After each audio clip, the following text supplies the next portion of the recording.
Hi there, and welcome to another episode of How to Make Your Own Miniatures Game. I am Rick Graham, creator of the Revelations universe, Revelations Skirmish, and Battlefield for the tabletop. And I was looking back through podcast entries from when I first started this, and it's been a couple years now that I've been doing this on and off. Because I didn't want to make episodes that kind of say the same thing, or I want to make sure that the content seems strong enough to make an episode about, right? I've had an idea for 6 months or something for an episode, and I wasn't really sure how to go about it or not. And I'm just gonna kind of get into it and we'll kind of see where we go. So something that's been, in the back of my mind, and it might just be me more as a person, but something that I figure there's going to be other creators or would-be creators or, soon to be authors and, all that may be listening to this that deal with similar thoughts as me. So maybe being a little transparent and a little, I don't know if vulnerable is the right word, but open. But I figure discussing imposter syndrome might end up being helpful to somebody else. So in this episode, I'm going to be talking about myself. But I don't want the conversation in any of the comments or, even just things that you think in your head for this really to be a lot about me. I'm not fishing for compliments or acknowledgement or acceptance or anything like that. I'm willing to be transparent on something that I've been battling with for probably with enough self-reflection, maybe my entire life. But if you're listening to this, you might be wanting to make your own game, and despite having a live available running game for 4 years now, I still deal with imposter syndrome in the realm of game creator, rules maker, author, promoter, all of the hats that I wear. I still go through plenty of moments of thinking, no one really is going to like this, or what if somebody, if there's negative comments about it, or if nobody buys it because they don't like it, or if they, a plethora of things. But before we get into those things, what is imposter syndrome? So a quote I found from a website as I was doing a little bit of research to make sure that I had my own correct view on it, because I haven't really walked around feeling like I know what imposter syndrome is and, and identifying with it and everything, because I don't see myself as any sort of victim. I know sometimes life is hard and you just got to kind of just deal with it, right? There's not really much choice. You just have to keep going. So imposter syndrome is as a quote, is the psychological experience of feeling like a fake or phony despite any genuine success that you have achieved. It can show up in the context of work, relationships, friendships, or just overall. It's a very common and frustrating phenomenon because it holds us back from the self-confidence we've earned and deserve to feel. End quote. I don't know about deserve, but in the sense of things that you've accomplished, and you should feel at least somewhat confident in that. That would be a good thing. I deal with it in the sense of thinking, like I had mentioned, is there really going to be anybody who wants to buy this? Am I able to actually earn enough to live off of and for my family to count on that as a source of income for us? Am I able to continuously be creative enough that people are interested? Are people going to want to just buy this for a short time and then they're not going to have any interest at all because the new flashy thing came out from one of the competitors and they never really cared about my stuff? They just didn't have something else new going on, so they just were, in my direction. I've been a game creator and self-published author now for years. And I still experience, like I said, self-doubt about that.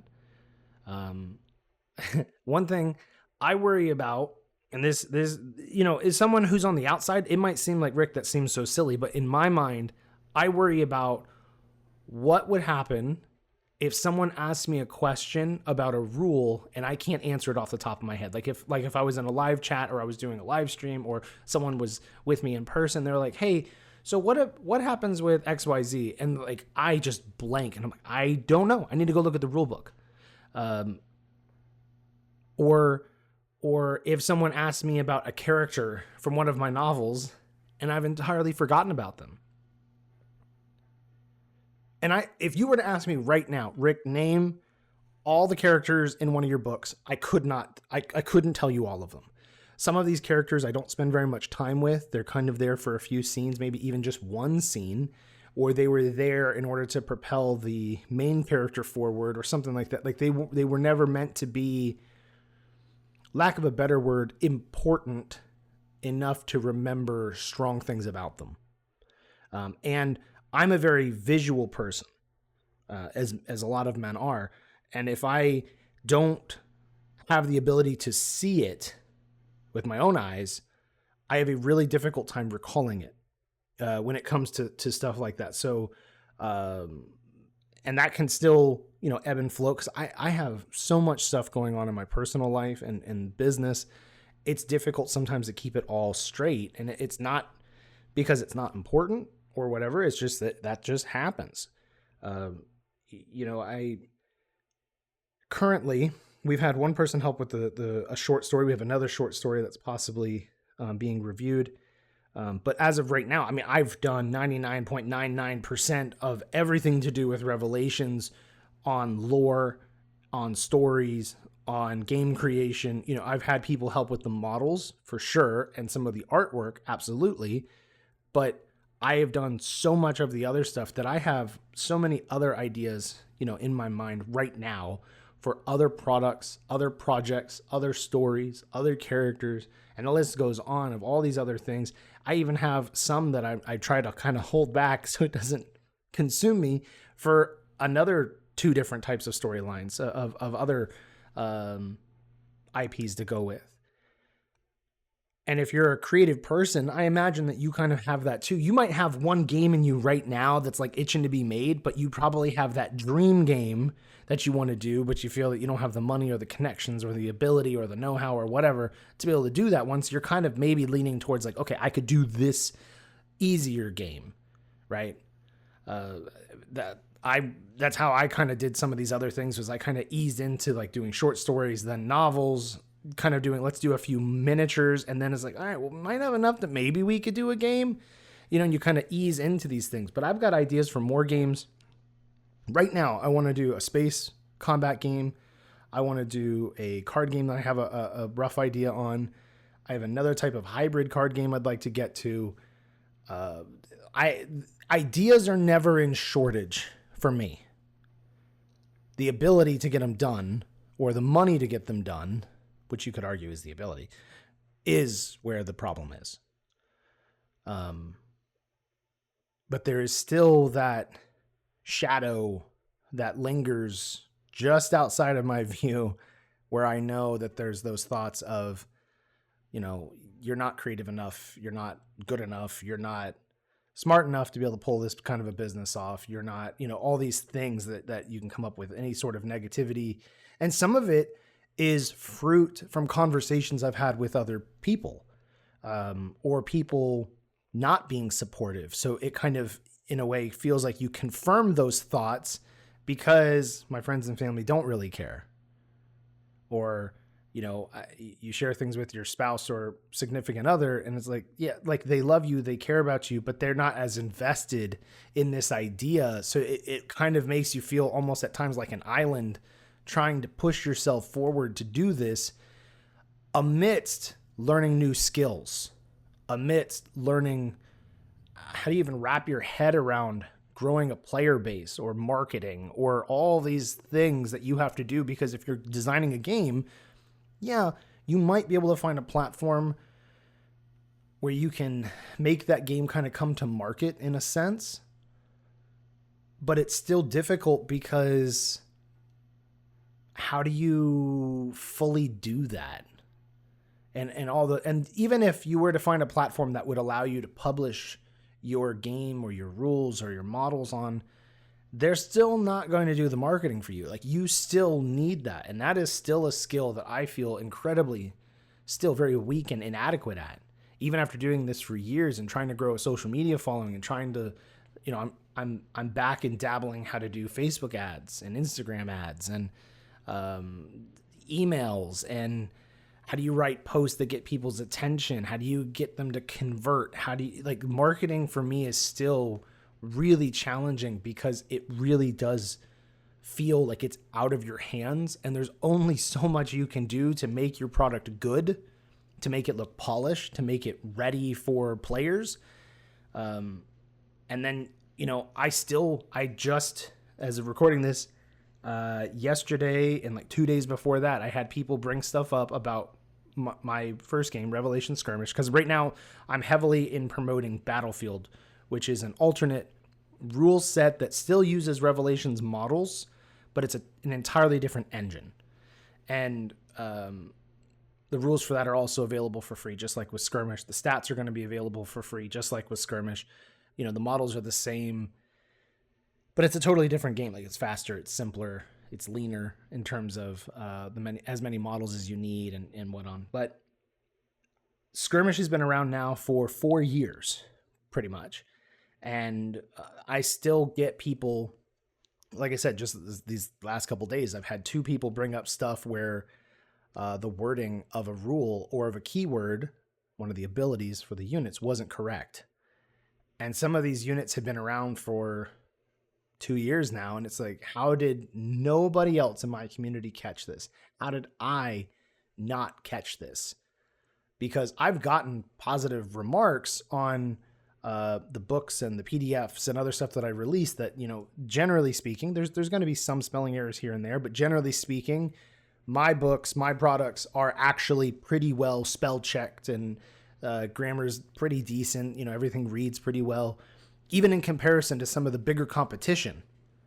So I try really hard to make things correct because, as a smaller developer and creator, we have to do that. We don't have the luxury of kind of sucking when we do our job. Like, we need to be at, 99, 100%, because we need to show that we're just as good as some of these others in order for people to feel like, yeah, I'm going to give you some of my money.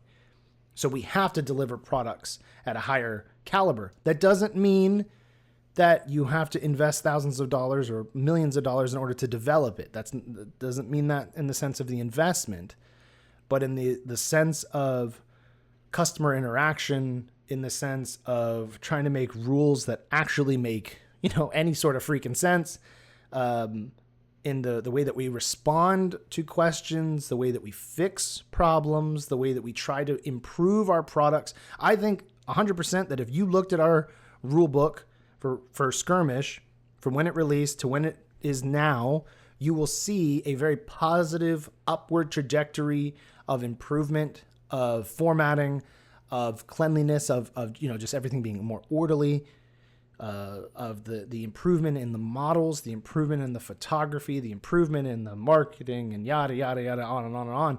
But you'd have to have the experience of time to be able to see that change. But the hope is that if you're brand new, and this is the very first time you've heard my voice, and you go check out the shop, that you're going to be like, this looks pretty good.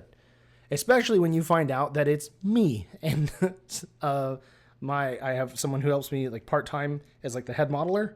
And then I have other freelancers here and there. But right now, so much of the work, especially right now, is being done by myself, that you would probably think I'm a crazy person if you knew how much stuff I was doing. But that weight of feeling like an imposter, it's still not let me go. And I'm trying to work on that. I'm trying to feel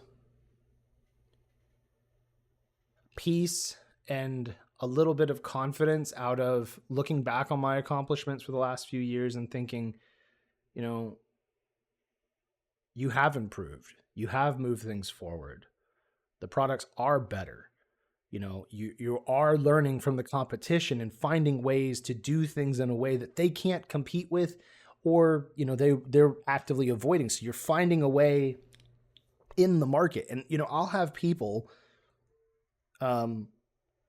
contact me, or sometimes, usually, when I ask, like, where'd you come from, or how'd you hear about Revelations, and they'll be like, I came across this a couple years ago and I wanted to check it out, but I got distracted, or I wasn't ready yet to spend the money, or on. So, like, I know that there are people who have seen and interacted with, or viewed Revelations from afar, but hadn't yet become part of the community, or hadn't yet purchased one of our products. So I know that there are people that we are reaching that aren't yet converting, and it takes time for that to happen, which sucks, because you would so much more prefer it that someone finds your stuff and at least buys $10 or $20 worth of product, just to be, because if you have enough of those people coming in, everything's moving forward. And I've thought about, would I feel better about things if I was making more money? A significant portion of myself says yes, that if Revelations were making $100, $200, $300,000 a year in sales, that I'd be able to pay myself a true full-time wage, that I'd be able to have multiple people full-time or very, very strongly part-time. We would have a very steady flow of artwork and illustrations, and maybe even some original music created. We'd have better video content being released. We'd have better... it feels like everything would be better if there was just more money. And after doing this for 5 years now, counting the development of the very first miniature for Skirmish, and that's also not counting when I began writing, even several years before that, that it is discouraging that we're not making that kind of money, which it really isn't that much money in the scheme of when you look at some of the competition running Kickstarters and other things, and they're making, tens of millions of dollars. Games Workshop still can't keep certain products on the shelf because it sells out so quick, despite price increase after price increase after price increase. And despite, rules changes and people being, they have a huge segment, it's not over 50%, but it's a huge segment of their player base, or would-be player base, that are always disgruntled, that are always upset, that are always fuming about whatever decision Games Workshop has come up with. Yet they're still on a positive movement of sales and growth and everything. And Revelations doesn't have anywhere near the number of, let's say percentage-wise, the percentage of dissenters or people disgruntled, right? I'm sure there's some people who've come across Revelations that it's not the game for them. It's not the community for them. Like, that just happens. That's just people. You can't make everybody happy. But it doesn't change how I feel. It doesn't make me feel good thinking about that I would feel better if I just had more money. But that's the truth. It never makes me feel good. I had we've launched a new Kickstarter. The last one that we did was back in October, November for Skirmish. And this one is for Battlefield, but it uses the same models as Skirmish. So we have a new Kickstarter that has extra $200 in value of STLs that I've added since the last time. Those are brand new models that weren't included in any Kickstarter, not ones like the pirates that were in the previous Kickstarter that were unlocked with the stretch goal. I wasn't even counting those. Just if you had backed the last Kickstarter to this one, there's an extra, and you didn't buy anything in between, there's an extra $200-ish of STL value in this campaign. And I had some people comment that they were upset and disappointed that I was doing this new campaign and didn't have it in such a way. And I should preface, the last big bundle we did of STLs was $100. This one is also $100, but I've added in more value. But they were disappointed that I didn't have a tier for them to be able to purchase just the new stuff. Despite the fact that if I've added $200 in value and you're able to buy that for $100, that means you're able to acquire all of those STLs, not counting additional new stretch goals, just at the base level. You get $200 worth of stuff for $100. You're getting 50% off. 50. And I know that from their perspective, because I'm a consumer too, right? We all want good deals. We all want to get the most that we can from every dollar that leaves our wallet.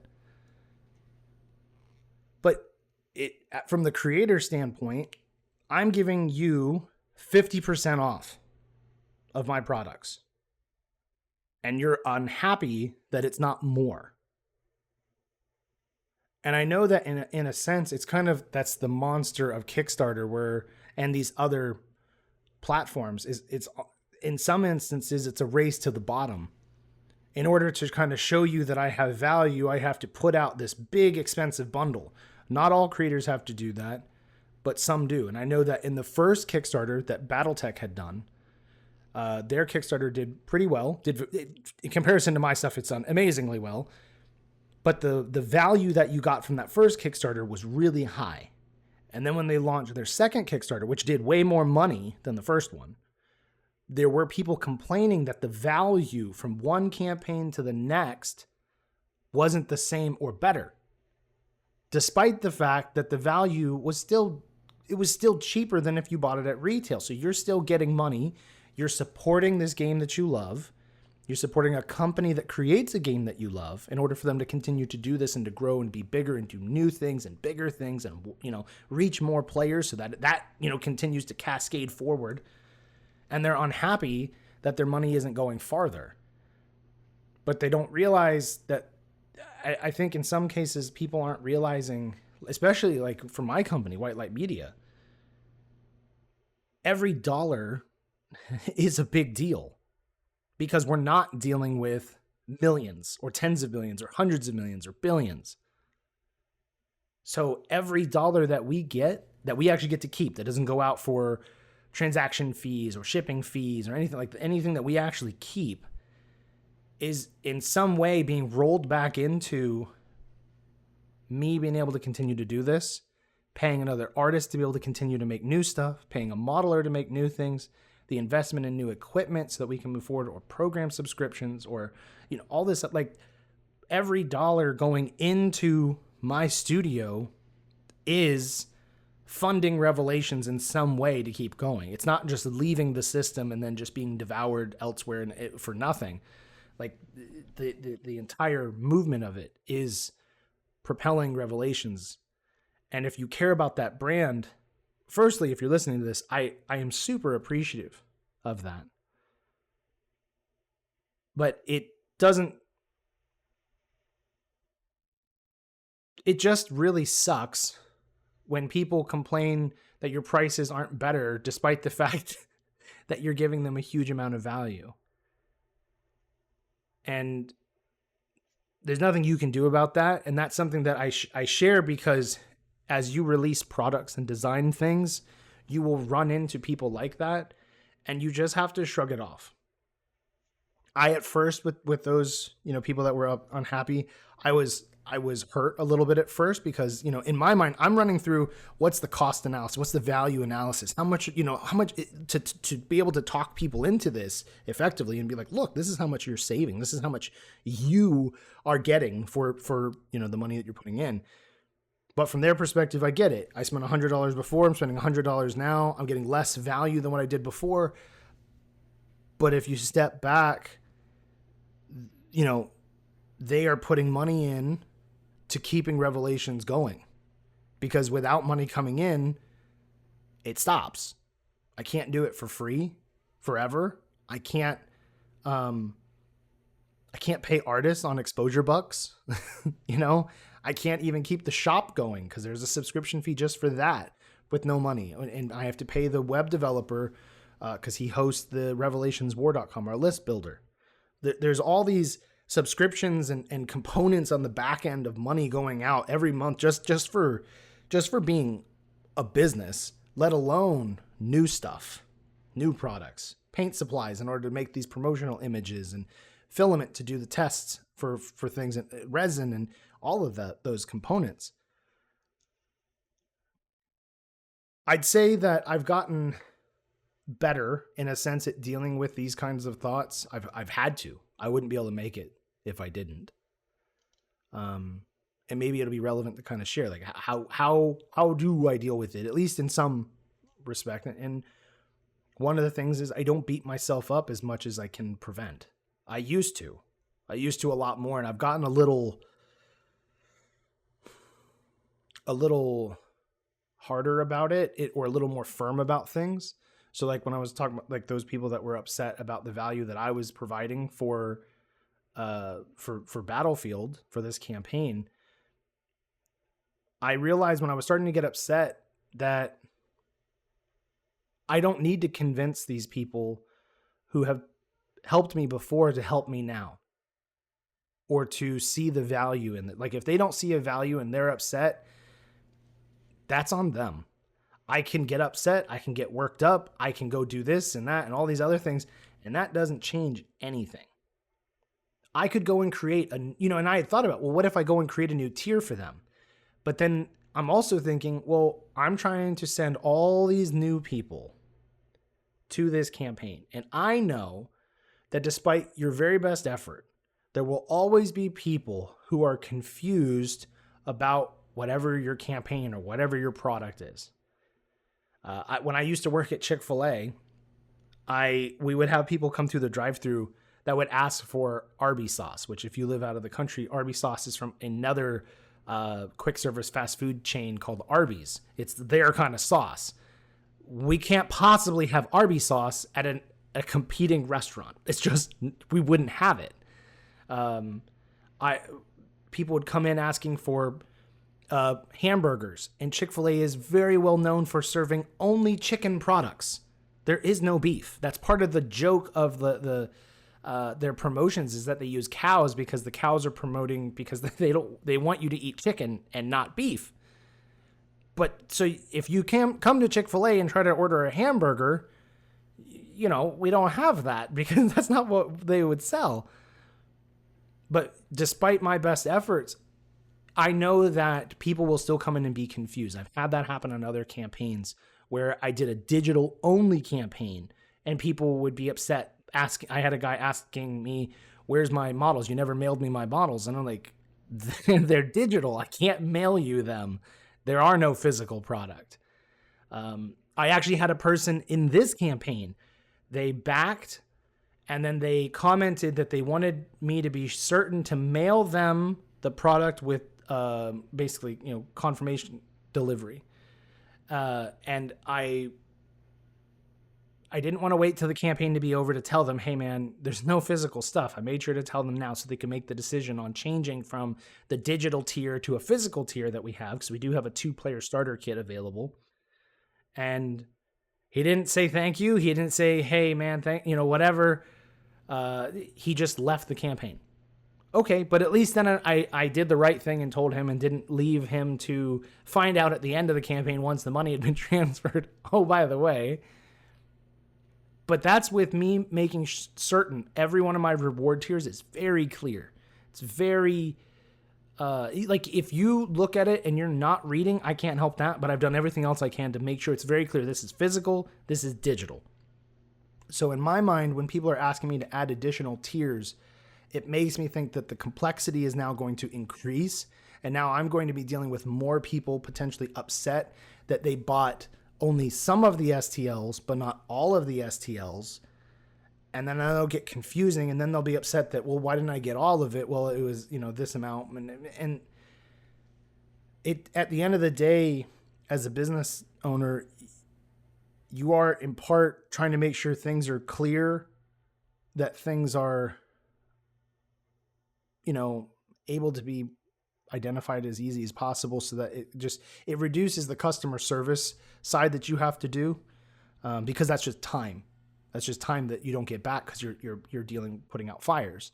So if you can avoid fires, that's great. It's even better, right? So I try not to beat myself up as much as I can, because I know that I'm trying to do what's best for the best number of people. And I try to do right by people. I try to fix things if I made the mistake, and everything. But another thing that I do is I give myself space to be myself, my actual self, and just do what I can. I can't fix everything. One of the things that's been difficult is once a campaign is over and people start contacting you, hey man, I missed your campaign. Can I buy it still for that price? Or, and you have to make that decision yourself, or, you end some sort of, Thanksgiving Day sale or Christmas sale or whatever sale that you come up with, or you did a limited run of your product and you got your pre-order numbers and then you said, okay, it's closed. You're always going to have people reaching out after. Well, maybe not always, but a lot of the time you will have people reaching out and asking for permission now to get in once something is already over. And that's totally up to you how you handle that. In the past, I was very flexible. I didn't always feel that was very well appreciated, despite, for me, it is a big inconvenience dealing with that. And, if I did a special sale and then that sale is over and now you're requesting that sale price, I'm now missing out on the money that I should be paid for a sale that you didn't take part in when the window was open. You can say that that's mean or whatever, but as a business owner, I'm by doing a sale, I get more sales, hopefully more income, but there is a concern in my mind of like with Kickstarter, racing to the bottom. I don't want people being dependent on Kickstarter sales or Kickstarter campaigns that are a big discount off of the normal retail price. And then they're just like, well, I'm not going to go buy from the shop. I'm going to wait till the Kickstarter happens because then I'm going to save the most money. Because then what happens to me is as the owner of the company, we're not getting sales for the value. So we're not making that we'll just say more proper level of income in order to keep things moving forward. I have to go and offer discounts in order to keep things moving. And I don't like that. And I'm seriously looking at this Kickstarter. And actually it was my mindset going into this one that this is the biggest number of STLs that we've done. I don't know if we can do another one like this. This one was born out of a little bit of hope and desperation, and I don't want to get to this place again.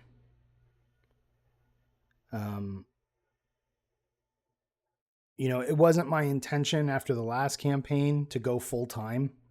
Stuff had changed with my main source of income, and the money was there in the account to kind of keep things moving for a few months. So I decided to give it a shot. And the economy's rough for a lot of us. I mean, I'm experiencing, the price increase of food, of gasoline, of insurance, of rent for our house, of, everything seems to be going up across the board, and very few things have fluctuated back down. And being in the entertainment industry, I recognize that there will be people who definitely want escapism, right? And a time of entertainment in order to kind of recharge themselves and get back at life. But I recognize also at the same time that Revelations isn't some huge product yet, isn't some huge brand, and that people might choose things that they're more comfortable with or things that they're more aware of rather than trying something new. So, money's been tight. So I wanted to do this Kickstarter as a way to kind of refill the tank and get things moving. And if it doesn't pan out the way that we need it to. We'll assess that, but believing and having faith that it's going to. So there's that monkey on your back of this imposter syndrome at the same time of, if you would have worked harder, your brand would be bigger. If you would have done pre-support since the beginning, people would have been more on board since the beginning. If you would have continued to write, you'd have so many novels by the time, by today, if I would have kept writing. If you would have kept painting, you'd have such a huge catalog of numbers of models of painting. Or if you would have kept making videos, you'd have this just library of video content. And there's only so much you can do, and you have to give yourself space, and you only can do what you can. For a lot of us, we can do more than what we give ourselves credit for, but simultaneously, and it's good to push yourself. To sacrifice is necessary when you're making a business or when you're making a brand. You're going to have to, but you need to be able to be okay giving yourself space and like, okay, I'm giving myself time to rest so that I can come back at this. I'm trying to be better about that during the day, because I'll find myself, because I'm doing a lot of stuff on social media, and I've been trying with this campaign to really kick that into gear, and I'll find myself scrolling when I wasn't meaning to, and I'm like, what am I doing? I'm wasting time. I need to get back to writing this email or responding to this person or making this post on this other thing in order to promote, or editing a video, or whatever, making more stats, coordinating things, planning things. There's just no end to everything I have to do. And you just find yourself doing something pointless. And what I've started to do is recognize, okay, if I'm in that space, I need a break, 15, 20 minutes, whatever. Give myself permission to take a break, then go back at it, rather than, no, you need to just grind. Oh, look, it's 11 p.m. at night. Like it's important to me to have time for my family. So I try to, stop at dinner and then spend time with the kids before they go to bed. And then on some nights I go back to work. Some nights I give myself permission to take that, to spend that time doing something that's fun, that I enjoy. I'm trying to be better about waking up early so that I'm able to, be at things earlier. You just keep trying to improve yourself, and you keep trying to move, forward. Outside of just giving yourself space, though, another thing I've been trying to do is just be okay as best I can with being found out. So you have the challenge and the resistance, right? The hesitancy with imposter syndrome of, you're worried that someone's going to discover you did something wrong, or you didn't, or you've missed something, or you've forgotten something, and you don't want to look stupid. You don't want to look like you don't know your own brand. You don't want to look like you don't know your own rules, your own stats, your own everything. And I've just had to get better at just being like, I don't know. I'm going to go look it up. Or I made a mistake. I'm going to go fix that in the stats right now, or in the rules, or, and thank them for pointing out something that was incorrect. And with the way that I've designed the rules and the stats, I'm able to make updates effectively instantaneously. I try not to with the rules, simply because then it emails everyone that I made that update, and I don't like to do that too often. And then I have to also, like, if I update the rule book, I got to go into my image editor, edit the cover, go back to the rule document, upload that image, not even counting the rules changes, save all that as a PDF, go back to the shop, upload it on the shop, go back to the product listing, update the version. Then I have to go make an announcement that I released a new rule. So there's phases with the rules. When it comes to the stats, I just go there, I fix it, I hit save, it's live.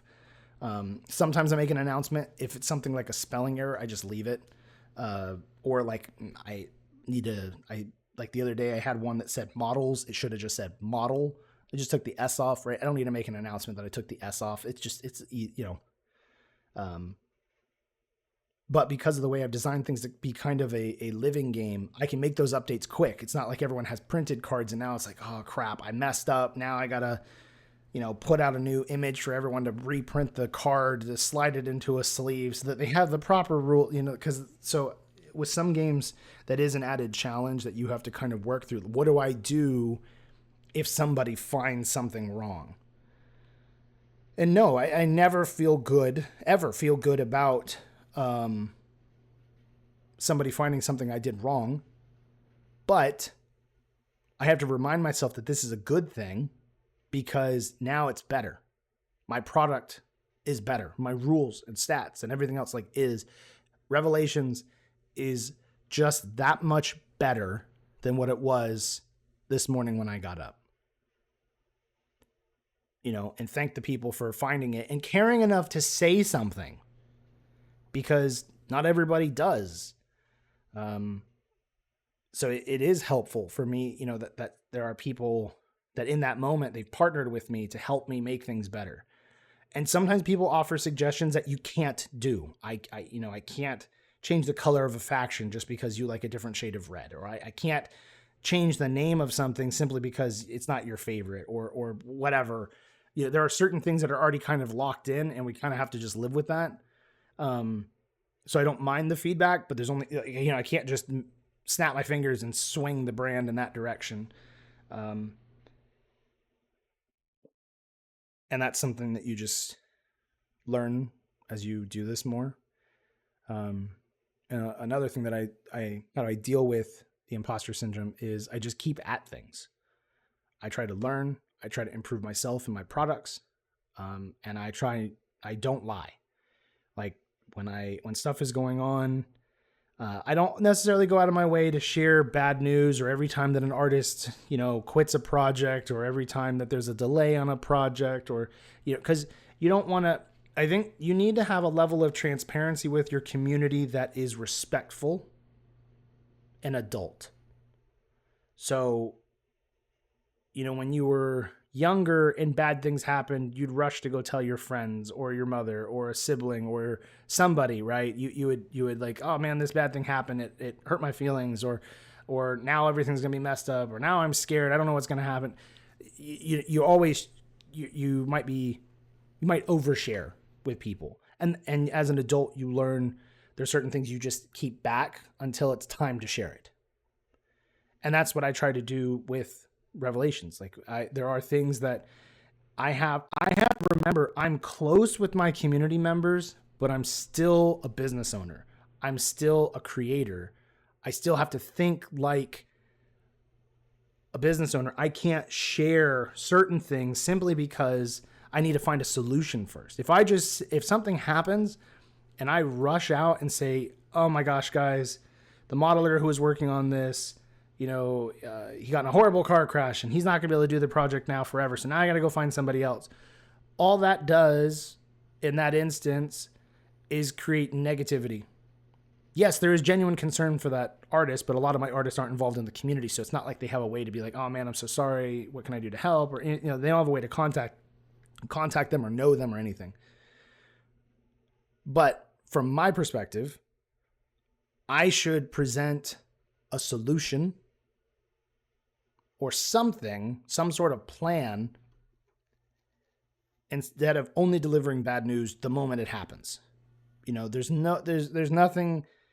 not really a difference between, okay, project A is completely at a dead still or standstill because the person who's doing it is no longer able. If it takes me a week or 2 weeks maybe to announce anything, nobody needed to know that for 2 weeks until I was ready or had a plan or a solution in place. Now I can say, look, this bad thing happened. That sucks, but this is what we're going to do. And that's something that I've tried to learn and improve on. Not to mention improving the products and the quality of everything as we've moved forward, but just in general of just dealing with the community and trying to present things as like, this was unfortunate. This wasn't what we wanted, but we're still going to make progress. We're still going to move forward. We're going to shift to this product for now, and we're going to come back to this one, And I think it is definitely a pretty much an always good idea to not lie, and to not manipulate your community in a bad way, such as fabricating what is actually happening. But at the same time, there might be times where you need to just withhold information until you're prepared and ready to release that. And I think that that's the same thing with an adult conversation with another adult is that, like, look, I didn't tell you sooner simply because I wasn't ready to. And, it doesn't matter if they're upset. You have to still be in a spot where you're prepared to move forward, or whatever the ramifications may be, or you had to find a solution to try to fix whatever it was, or sometimes there's no fix, right? In life, when it comes to business, you kind of have to come up with something, but sometimes in like real life, stuff happens and there's no solution. It just sucks. And you're just basically trying to figure out how to deal with it. Do I think I will ever fully be past the internal feeling of imposter syndrome? I don't know. I really, really don't. I There's a part of me that doesn't think I will. I don't even know if I have to, because in a way, I can sometimes use it as a positive thing to make me have to keep being better, because I am concerned about people's view of the work I've done, or people's view of the interpretation of whatever else. And so in a way, I try to make use of it to an extent. And there's some things that just, there's only so much you can plan for. There's only so much you can do. There's only so much time in the day. You can only make your product to a certain level simply because of the contacts or the money or the time to invest in it that you have. And in a way, you have to also just be cool with, there might be people who are unhappy with my product, but that's just how it is. It's not my fault. If someone tries to compare your product to, one of these industry behemoths like Games Workshop or Wizards of the Coast, or, all these different companies that are out there, or these different brands, what are you supposed to do? Like, there's nothing you can do in comparison to those. There's no way to really, for you to compare fully. You do it the best you can, but I mean, like, at the end of the day, your sci-fi universe, if you have no audience, you have $100 to spend, for a book cover, and you're doing all of it yourself and like some sort of guerrilla marketing effort, your sci-fi universe might be compared to Star Wars or Dune or whatever by your readers. But at the end of the day, you have no way to fight with Star Wars. You just don't. You can just do the best you can in the sense of, I made the best product I could, but I don't have anywhere near the number of people or money behind this as Star Wars does. And Star Wars may not be the best example because a lot of people don't think Star Wars is so great right now. But in general, there's still that huge Disney amount of money behind it, and all that marketing and all that, just brand power of Star Wars will continue to exist regardless of the quality of the products and services and everything they have now. Like, you could hate everything in Disney Star Wars. Star Wars still carries brand power. There is still value in owning the brand Star Wars for another company or whatever, simply because of what it is. It just is that influential, that impactful.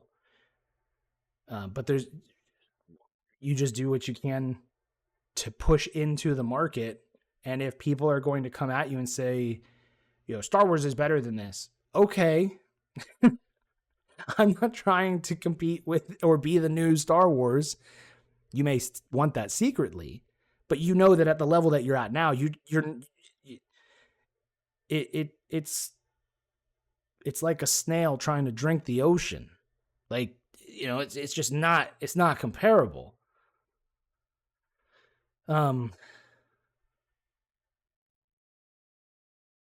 So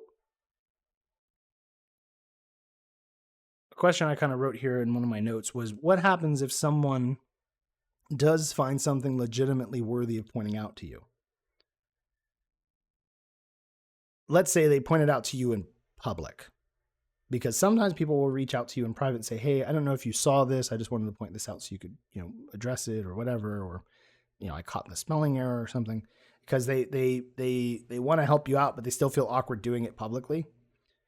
In those instances, definitely thank those people for reaching out. And depending on whatever the topic is, if it is something that you preferred to stay private, you could tell them, hey, look, I'm glad you reached out privately to talk about this so that I could take care of it or work on it or whatever. And that's just sometimes better. But if people point things out in public, I would encourage you first, do not overreact. Do not respond impulsively. I know that some people who want to be creators out there are willing to be a little more confrontational than I am. And not that I haven't been a couple of times online, but I generally try not to be, because I don't really see it as being like it's going to yield me much. It's probably going to put people off. Even if I don't care if that person in particular ever buys another thing from me or leaves my community or whatever, I don't want to create a negative situation for other people who see it.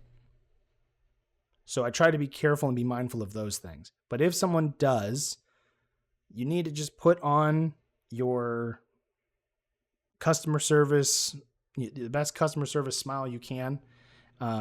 Even at the risk of sounding a little corporate, I think it's better to lean on, because especially if it's like on Facebook or on YouTube or on an email, these people might not have a relationship with you specifically. So even if you sign with your name when you finish your comment or your email, they might not necessarily know who you are. So being a little more, let's say, professional in your vernacular and in your response is fine.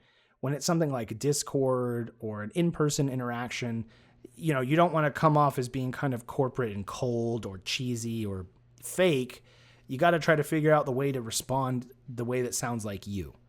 And earlier I had mentioned, you know, you have to give yourself space. At least that's what I've done, is I've given my space to be my actual self. But even then, I can't be the same Rick that I am privately, in the sense of, you know, I might be more joking around or more relaxed. You know, when you're in a business setting, you need to remember that everything you're doing is being measured to an extent. Everything is if it's on the internet, it's permanent. Even if you try to hide it, people will bring stuff back up.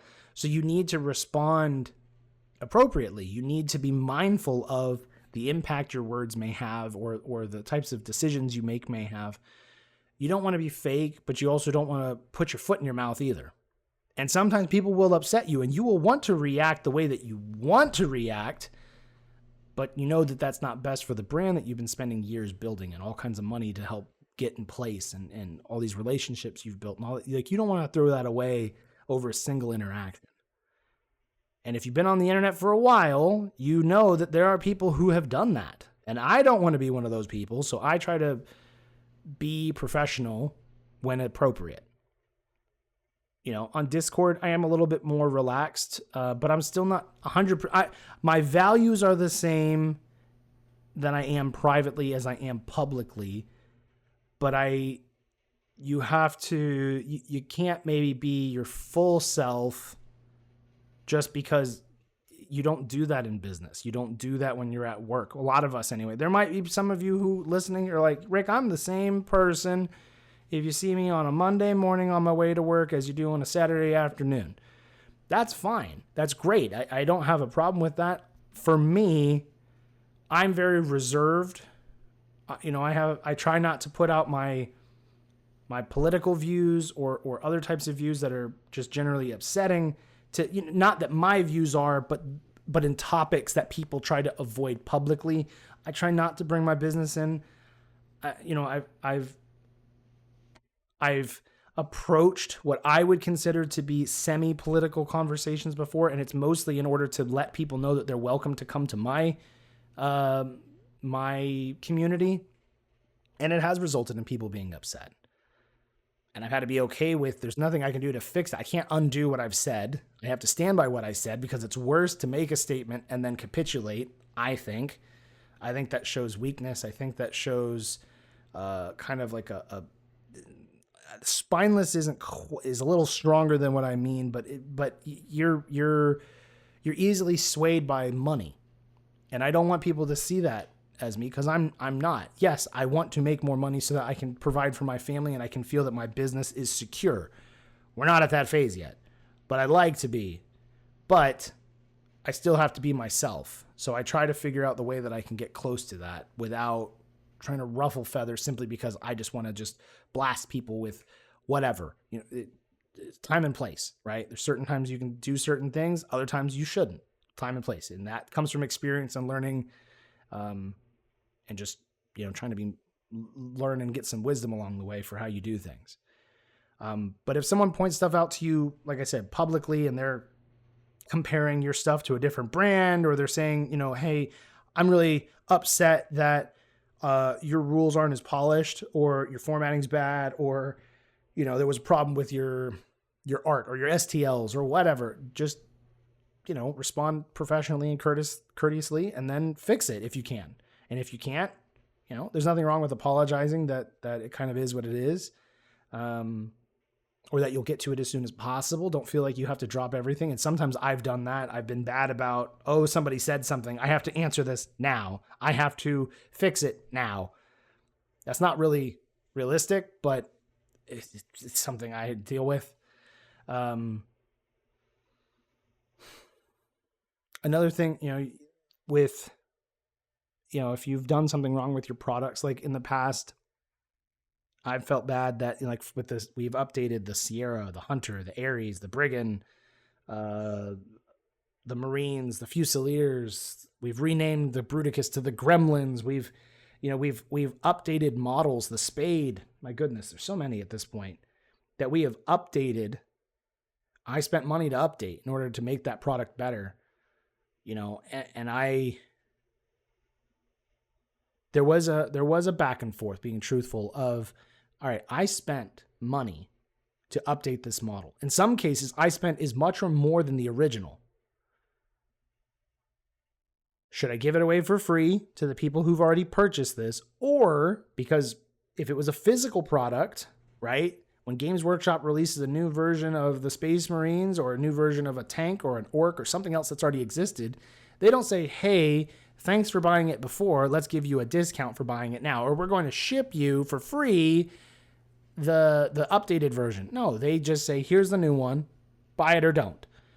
So I was kind of presented with that with the, when I'm updating these files, and there was concern. Like, I went through a whole range of things. Part of me wanted to sell it because then I could get money back for what I invested into the model, into the update. I wanted to give it away for free because I felt like that would be what I would want as the consumer, as a player, that the company or the studio was willing to give me something that they had to spend money on simply because that was the update. And then, I went from people are going to be upset to some people won't care. Some people will buy it. Some people will just be, mad that we fixed it, and then we told them they couldn't use the old one, but then we also selling them the new one, so they feel like they have to buy the same product again. And I ended up just deciding that, I'm going to give them away to the people who previously owned them, simply because, like I said, I felt like it was the right thing to do. And truthfully, that got harder the more that we updated and the more that I ended up giving away, because I kept thinking, this sucks. Because you give away the first model, cool, I did a good thing. Give away the second, the third, the fourth updated versions of these things, you're like, okay, cool.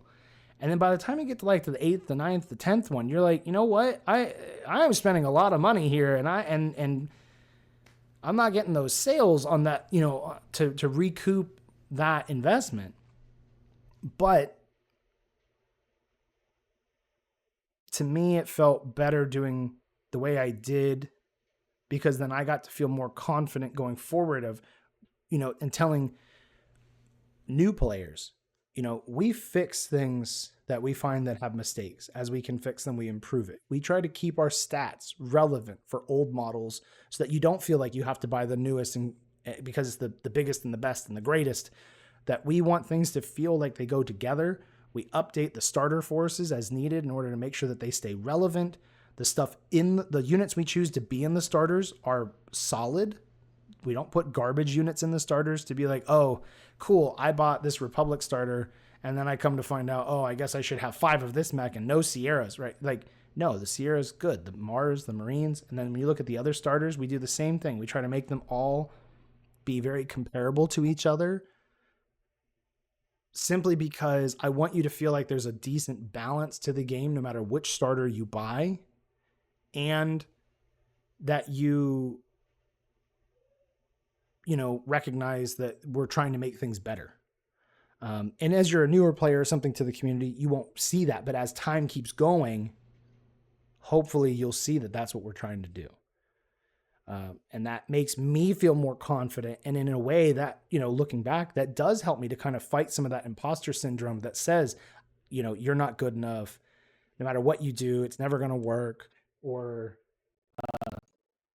on and on and on. And making decisions over time and being able to have that ability to look back on those things that you did decide to do. And for me, it helps me then to look, to be able to fight the new things that try to attack my mind and make me feel anxious or fearful or concerned or worried that it's not going to work out, or, people are going to be upset, or, what about, you're reaching all these new people. What are these new people going to say now? And just being able to be more confident and being like, I have been at this now for several years. These are the types of decisions I have made continuously. These are how I work with the artists. These are how, and I try to do everything professional. And when we fail, we just say, I'm sorry about that, and we'll do better. And you legitimately try to do better, and you just keep doing that, as opposed to just, flipping around, trying to do whatever you can in order to make a sale, or keep one person in the community happy, or, like, you just try to do what you feel is the right thing consistently and improve yourself. And, at the end of the day, your focus shouldn't be on what happens if someone sees you as an imposter, but instead that you should live in a way and run your business in such a way that brings you closer to who you want to be.